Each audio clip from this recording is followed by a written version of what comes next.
അൽ മുൽക്ക് സൂറത്ത് ദുനിയാവിൽ പാരായണം ചെയ്യുന്നവന് വീടിന്റെ പണി തുടങ്ങിയിട്ടുണ്ടോ, വീട് വാങ്ങാൻ ഉദ്ദേശമുണ്ടോ, അതൊക്കെ പാരായണം ചെയ്തവർക്ക് ദുനിയാവിലും ലഭിക്കും, ആഖിറത്തിലുള്ള ഖബറായ വീട് വിശാലമായി ലഭിക്കും. അത് വീടിനുള്ള സൂറത്താണ്. അത് ഖബറിനുള്ളത് മാത്രമല്ല, ദുനിയാവിലുള്ള വീടിന്റെ പണി എത്രയും പെട്ടെന്ന് ഒരാൾക്ക് പൂർത്തിയാക്കണമെന്നുണ്ടോ അതിങ്ങനെ ആവർത്തിക്കുക. അതിൽ നിങ്ങൾക്ക് അത്ഭുതം കണ്ടേക്കാം. പക്ഷെ ഏത് പാരായണത്തിനും അതിൻ്റെതായ ശൈലിയും അതിൻ്റെതായ നിയമങ്ങളുമുണ്ട്.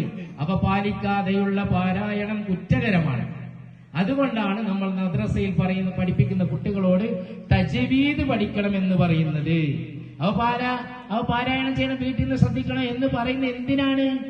അതാണ് നിസ്കാരത്തിൽ 5 വക്ത് നിസ്കാരത്തിൽ 17 തവണ ഫാത്തിഹ നിർബന്ധമാണ്.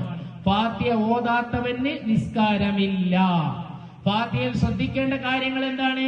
ശദ്ദ്, മദ്, മഖ്റജ്, വിശേഷണങ്ങൾ, വാലാത്ത്, ഇതൊക്കെ ശ്രദ്ധിക്കണം. നിസ്കാരത്തിൽ ഒരാൾ തുമ്മിപ്പോയാൽ, ഫാത്തിഹയുടെ തുമ്മിപ്പോയാൽ അൽഹംദുലില്ലാ പറയുന്ന സുന്നത്തില്ലേ? ഉണ്ട്. പറഞ്ഞിട്ട് അൽഹംദുലില്ലാ ചൊല്ലിയാലോ? പക്ഷേ മുബാലാത്ത് നഷ്ടപ്പെടും. വീണ്ടും ഫാത്തിഹ ഒന്നേ കൊടുക്കേണ്ടി വരും.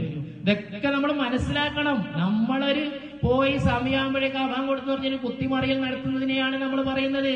നിങ്ങളത് ചെയ്യരുത് മക്കളെ, നിങ്ങളത് ചെയ്യരുത്. വൈലുല്ലിൽ മുസല്ലീൻ എന്നാണ് പറഞ്ഞത്.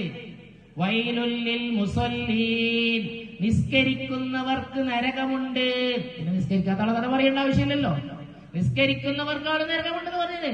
അല്ലദീനഹും അൻ സ്വലാത്തിഹിം സാഹൂൻ, നിസ്കാരത്തിൽ അശ്രദ്ധ കാണിക്കുന്നവർക്ക്, നിസ്കാരത്തിൽ തോന്നിയ പോലെ നിസ്കരിക്കുന്നവർക്ക്, അതുപോലെയുള്ളവർക്കാണ് വൈലുല്ലിൽ മുസല്ലീൻ. 7 നരകത്തിൽ ഒരു നരകത്തിന്റെ പേരാണ് വൈല് എന്നത്. അതെങ്ങാനും ഒരു പ്രാവശ്യം അതിലേക്ക് ഇട്ടുകഴിഞ്ഞാൽ 70,000 വർഷം കഴിയും അതിന്റെ അടിത്തട്ടിലേക്ക് എത്തണമെങ്കിൽ.